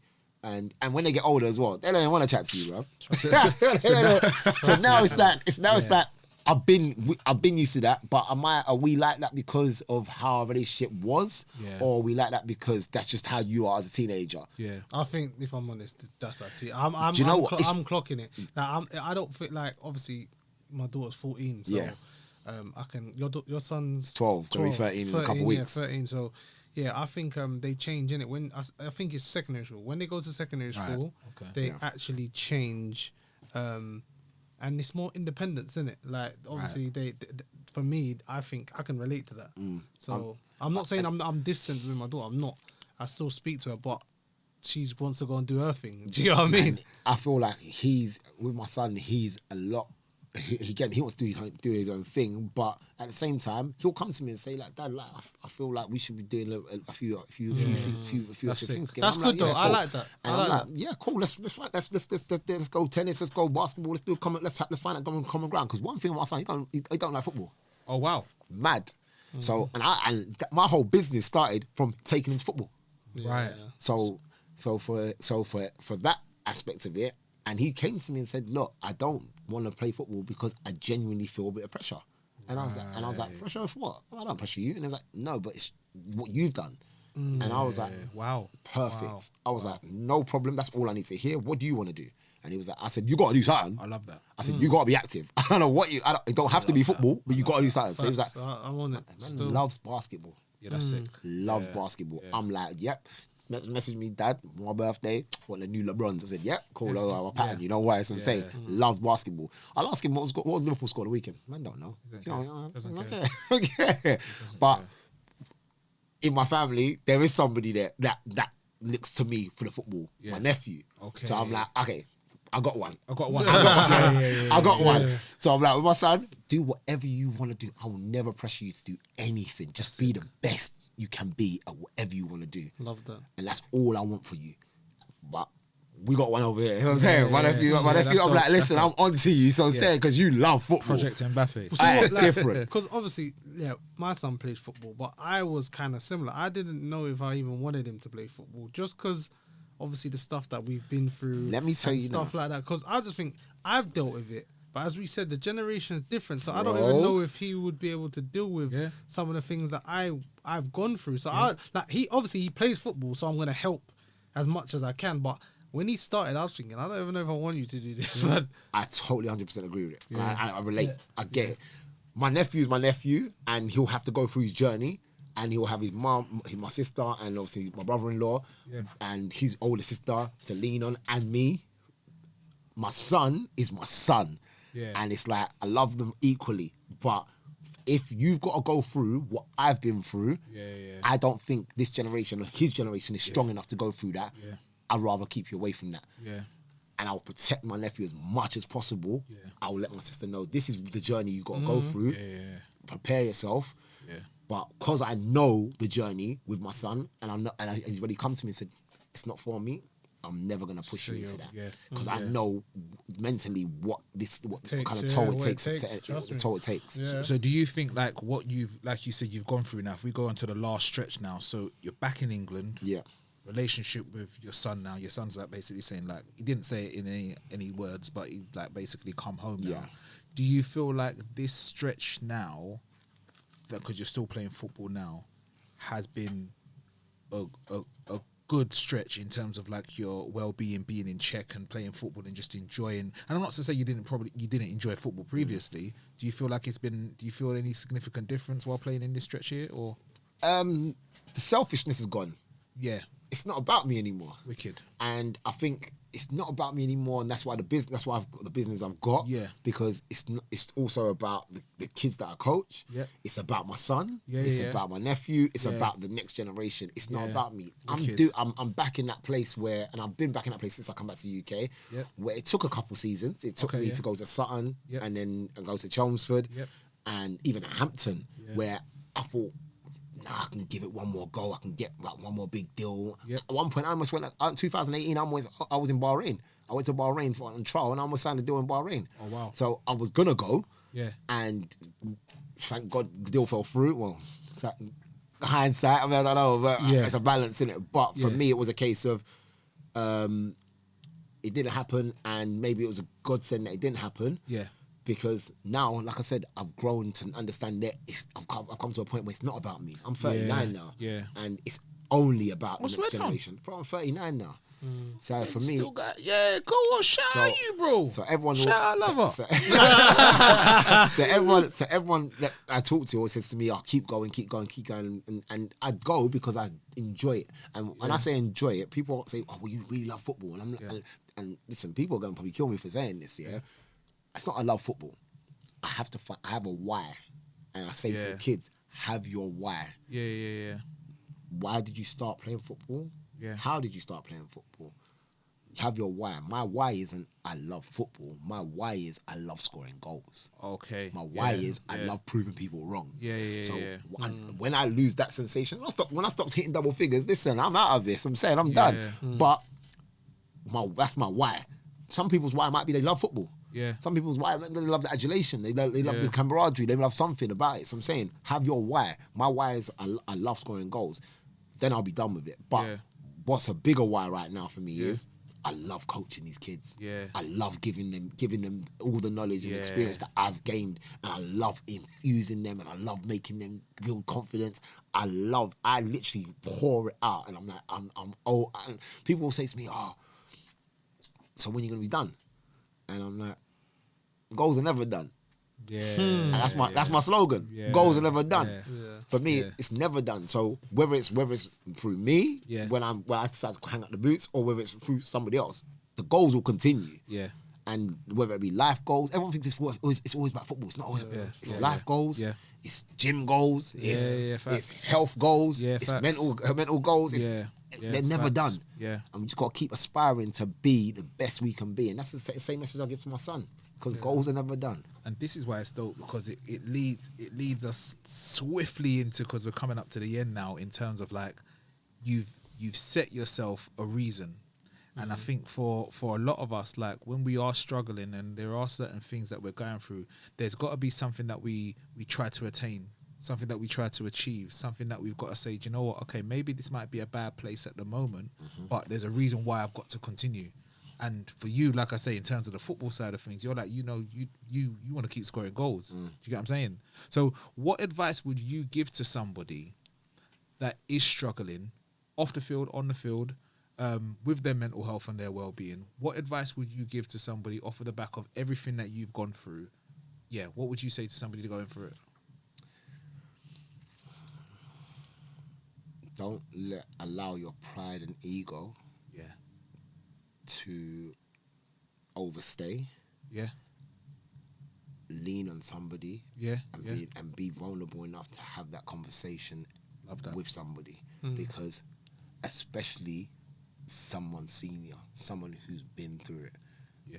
Because someone who's been through it can tell you so much more than anybody else. Yeah. If someone's been through that journey, and I used to think, when we was at Charlton, these experienced men used to talk and say, experience. I'm like, what's experience? Shut up. What's that? I'm not a bad man. I'm a bad boy striker. Yeah. Bro, until you gain experience and you go through passages of life, youth means nothing. Yeah. Youth is just the legs you've got. So I'm saying, the most important part of your body in football and in life is your mind. Yeah. Facts. And the only way you can teach or train the mind is going through life experiences. And who has better life experiences than the ones before you? Yeah. nobody has better life experiences than one before you. So lean on them people, speak to those people, take in the information, absorb it, and then give. And then once you've gained it, give it back out. Bro, you know what? Like when I listen to everything that we've spoken about, right? And I'm like, you are, how do I put this? You will liven up a room, a party. Do you get what I'm saying? Like anytime there's anything out, like music's on, Chris is here, we know what time it is. Yeah. And to hear you go through all of that, right? And for some people, they will listen to it and think, oh yeah, you had a decent like life and everything like that. But like, as much as it's not spoken about, what's the term they say? What doesn't Freaky makes you stronger. No, there's a saying that they usually say like, what's not spoken about is something that you still understand. Like, so I'm so like, although you haven't said it, I still understand it, and I know there's so much more that we haven't gone into. Bro. I know there's and there's a reason for that. So Yeah. I appreciate you for coming on and being vulnerable with us in terms of some of the stuff that you said. But I know for a fact that underneath that person, that is the livelihood, the life of the party. I know there's more things that have taken place, bro. Do you get what I'm saying? So I just want to say I'm proud of you, bro. Like, do you get what I'm saying? Bro. We Love. like for the fact of now, like you're doing the music connoisseur now as well. So you've gone back to your love with music. Do you know what I mean? It comes back. So just quickly, just tell people what's that about as well. So the MC Brunch was a group that was formulated from a group chat. Yeah, it was a group chat. Shout out my guy Julian Flash. Flash is in there. DJ, the maddest DJ. Flash was in there before me, guys. Yeah, the maddest So DJ. There was a group chat, and I was brought in a music 3.0. So we had to do challenges every single day. So during COVID as well, just before COVID and then during COVID, you'd get them challenges. So you remember you get them gym challenges. Yeah. Day one, day two. Yeah. So they did music ones. Oh, sick. So I was brought in at Music 3.0, which was like the third edition of it. Yeah. And you like best ultimate R&B banger. Then the next day will be drop it R&B slow jam, whatever. And then it's just grown. And obviously, by it growing, we've brought other music people involved, music lovers involved. So I brought in like DJ Colin Francis, Rafaela Coleman, Wick. Tanisha Barker, Yeah. Morgs and Mrs. So I've just brought in different people, and we've all brought in different people. We had Nathan NFG in there at one point. Man like Nathan. Shout out my brother Nathan. We got Melvin Oldham in there. Okay, So- you lot got in. So then I brought in DJ Colin Francis. Yeah. Colin's taken this thing to a next level. Okay. So when I tell you, Colin came in and Colin, and obviously everyone's assigned different roles and stuff. Yeah. But Colin decided to take from the challenge, and I gave Colin an idea, and I said, listen, I've got this idea about doing a brunch, and he was like, look at the people in the group, bro, this can happen. It's massive. Like obviously Marvin's like a forefather of the group. I'm saying. Yeah. So Colin ended up getting the residency for MC Brunch. Yeah. And from that moment, the thing just exploded. That's dope. And every month we do like a brunch event every first Sunday of the month. We're taking a little hiatus because we've got something big coming up. Me and Mars want to get on that guest list. Come on, my boy. Listen, In when I tell Nicole's you- defense, he's invited me. So okay. yeah, come on, listen, he has. you need to come true. Yeah, let's go. 'Cause when I tell you, I'm coming with my gospel. everyone, there is, bro. We play everything. Yeah, let's MC go. Brunch is it's just about good Flash vibes. has invited me still. Flash has invited When you me. come to the MC Brunch, the MC Brunch is just strictly about good vibes. You And good walk into energy. good Yeah, energy. that's dope. There's no passa, there's no drama. There's everyone having like a sip here and there. There's no extra. I don't think I've been to an MC Brunch when there's been any drama at all. That's sick. It's And just that's it should be. vibes, and it's That's just exactly. good vibes, and it's more for our generation. Yeah, I mean, come on. There's a few youngers that come through now and again, but it's Yeah. more for our older generation, and you reunite with people that you haven't seen for years. But the next thing, obviously, so the next two brunches we've locked off because we've got something big coming up in August. That's dope. Really That's big. dope. And So I might have to come to that one then. this thing in August Okay, is I'm down. You down? I can't speak on it Yeah, too of course, much. no, It's confirmed. Yeah. And Colin, again, big shout out to DJ Colin Francis because Yeah. Colin has put in Yeah. place, what Colin has sacrificed and put in place for us for what's going on in August, I can't fathom or comprehend. I'm just like, how did you do this and Yeah. why did you do this? Yeah. But he loves the group and he loves music. So you've heard it here first, people. Yeah, listen. If we don't get in, right, Chris has come off air and started moving nuts. I'm gonna go on the mic and say, "Hey, lover, hey, lover started moving mad with us. If we don't get in. Do you know what's mad? Obviously now, I just used to be in the background. So I'm saying just that, obviously just gluing bits and pieces together and helping organise and whatnot. Yeah. Now I'm I'm a host. I'm a main host. So I'm saying. So the last one, obviously, me and Marvin hosted, and it goes all the way back to secondary school when me and Marvin used to sit in secondary school, write music together. So it's like, it's just nuts how the whole thing's come full circle. But with the people that are infused in this, it's just all about, I told them, I say it all the time, music, love, blessings and light. That's us. And you know what? That's a great segment to go into the end of this, because it's lovely to see that we started this off with music which you didn't know we were going to start with. That's right. And we've still ended it with something that you're passionate about. So people, like, even if you have got anything that you are doing, find a hobby that you like. Like, if you have something that you like, don't think that your work has to be the only thing that you do. If you've got something on the side that you want to do, Chris is a inspirational figure to show you that, like, if you've got something that you want to do on the side of it, you still play football, he loves music, find that passion. Guys and girls, please make sure you do. Chris, thank you for coming, man. We appreciate Thank you, man. We appreciate your presence, man. You, bro. That was honestly, amazing. Trust me. So for anybody that is struggling, there are some help that we will be putting on. Like I say, we've got local help and we've got obviously the bigger charities as well. For anybody that does need support, there'll be some charities that we obviously do work with and stuff like that we'll put on the screen now. But before we go, Chris, I didn't tell you, yeah? So we got a game in it. Like, so we're gonna just play a game real quick before we wrap up. So get your phone out. I'm gonna be the host of this. Miles, you get your phone. So now we'll make this quick because everybody that comes on has to play a game still. What's this game, bro? It's a football game. Don't worry, man. You're all good, man. You're a footballer. You're good. Yeah, go on. Right. So, Miles, you ready? I'm ready. Yeah? Chris, you ready? Yeah. All right, cool. Yeah, I've thrown you off in it. I've super thrown you off. Because I'm thinking, what app do I need to go into? No. Just notes. Just notes. Go into your notes. Okay, Go into your notes. Yeah. And literally, I'll need you to just write down the answers, and then you and Miles are going to swap, yeah? Okay, go on, hold on. Yeah, you ready? Let me get fresh notes. That's fine. You're good. Yeah, let's go. Cool. And you got 5 seconds to answer it, yeah? Wow. Okay, cool.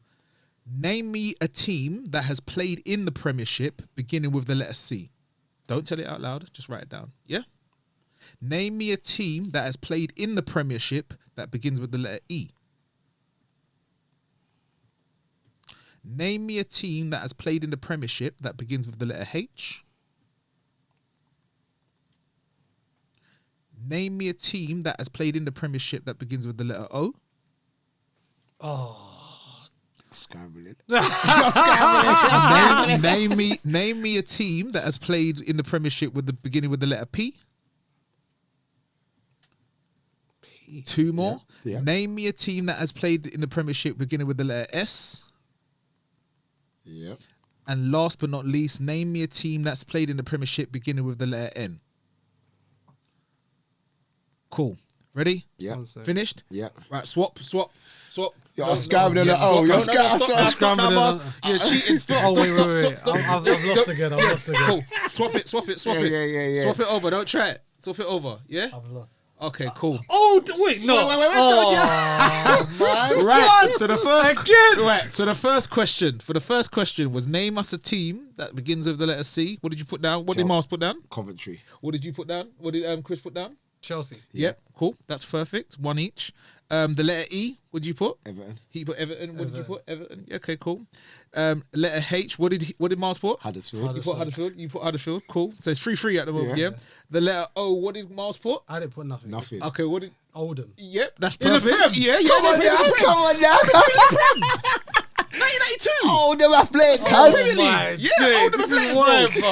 bro. You know what I'm thinking? I'm thinking they've been in the Prem. Yeah, they have. Oldham, Right. bro. So P, what did Miles put for I P? didn't put nothing. Okay. Nothing. What did Chris put? Portsmouth. Yeah, Portsmouth. I've seen it, Yeah, okay, cool. I'm educated, guys. I'm educated. What did Miles put for S? Sunderland. So what did you? Sunderland. Sunderland, cool. And what did Miles put for N? Newcastle. We said Mottenham Forest, but it's not. I don't know what Mottenham Forest is. I guess oh, is it Mottenham? Nah, listen, we know exactly what he's talking about. Listen, we know exactly what he's talking about. Chris, once again, thank you for coming on, bro. I love that. Genuinely, love we that. appreciate you coming on. Thank you for being so vulnerable. And like I say, bro, like we're here, man. Like we're here. We're gonna be seeing you at the MC Connoisseur brunch. Come on now. We're definitely gonna see you. But yes, for all our listeners, thank you for tuning in. Like I say, it's another episode wrapped up. I'm Kerry Phillips. I'm Miles Weston. This is the Set Piece Podcast. We'll catch up with you soon. Take care. If you've been affected by anything discussed in this episode, we encourage you to seek support. Visit our mental health resources page at www.thesetpiecepodcast.com for help, guidance, and more information. Because when it comes to mental health, every mind deserves extra time.